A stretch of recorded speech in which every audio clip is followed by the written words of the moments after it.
Now, President Obama doesn't agree with me. Surprise, surprise.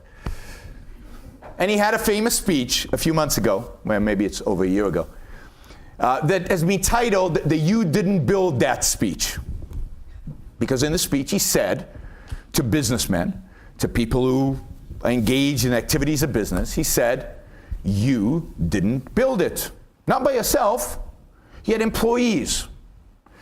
You had a great teacher in high school that's responsible for your success because she inspired you. You drove on government roads, and therefore society invested in those roads, so they own a piece of it. You didn't build it, we built it. If you know a little bit about American political history, I guess, Hillary Clinton had a book years ago called "It Takes a Village." And that's the attitude, right? You don't do stuff by yourself. You need other people to produce stuff. I mean, Steve Jobs did not do this by himself, right? He needed employees and he needed designers and all kinds of people in order to make this. And of course, he drove on the roads and he went to the schools and everything.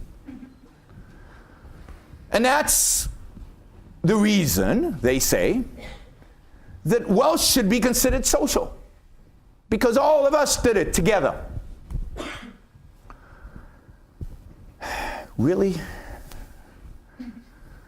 So yes, Apple has employees, I have employees, any business has employees. But you know what? We pay them. They get paid. That's the return they get on being employees. And they get paid better than any other alternative they have. Otherwise, what would they do? Leave and go and work for somebody else. And you know what? Every business, and I know this will come as a shock to you guys, and will be a little depressing, but every single business that ever employs you will make a profit off of you. You'll get a little bit less than what you're worth to the business because nobody's going to hire you to lose money for them. They hire you to make money for them. So they're going to make a profit off of you in any job that you have. It's just like the iPhone and me buying it, right? When you take a job, you know, you're coming out of Exodus or what, 60,000 pounds a year? You know, I'll be generous, right? I don't know. I have no idea. That sounds like a lot of money. That's a lot of money. If you accept a job for 60,000 pounds, how much is your time worth to you? Less than 60,000. That's why you're willing to take 60,000 to give your time to this company, to whoever's employing you. How much is your time worth to your employer? More than 60,000, they're making a profit off of you. Who's lost? Nobody. No exploitation, no, right? It's a choice. It's a trade.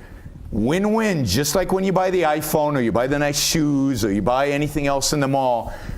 Labor is the same type of trade. Win-win.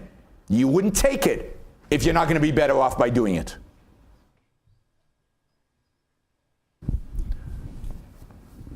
So, labor, employees, yeah, they've been paid for it. And indeed, Microsoft produced more millionaires than any company in human history because they were paid well. Apple employees are paid very well, at least in the US. We can talk about Chinese employees if you want. So, yeah, people help you build it, and they get paid for it. And what you get is what's remaining, which is the CEO, the Steve Jobs, who has the ideas, who organizes it all. And he gets more than everybody else. You know what? Because he's more valuable than anybody else. Economically, in terms of production, in terms of value to the economy, in terms of value to your lives, he's more valuable. So he gets more. What about the roads? Right? Government roads, you're using them every day. Don't you owe society something for the government roads? Or I'm talking about Steve Jobs or Bill Gates or any rich guy, right? Well, where do government roads come from?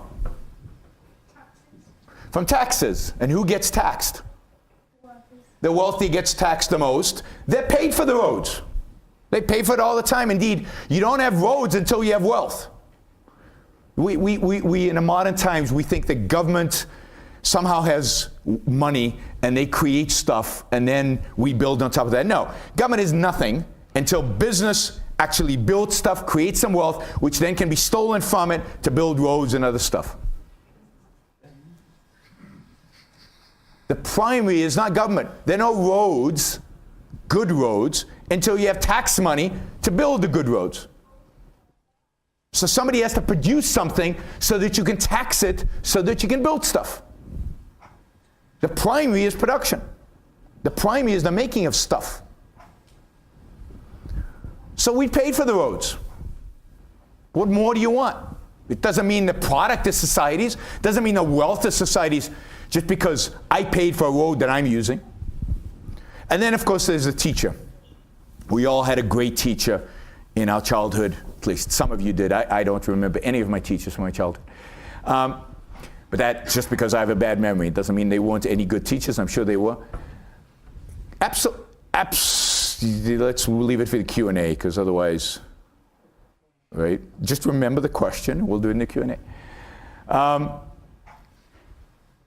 What about the teacher? Well, they get paid. That's their job.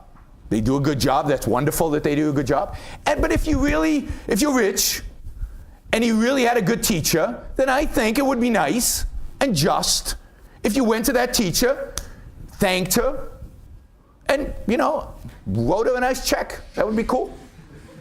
That's great.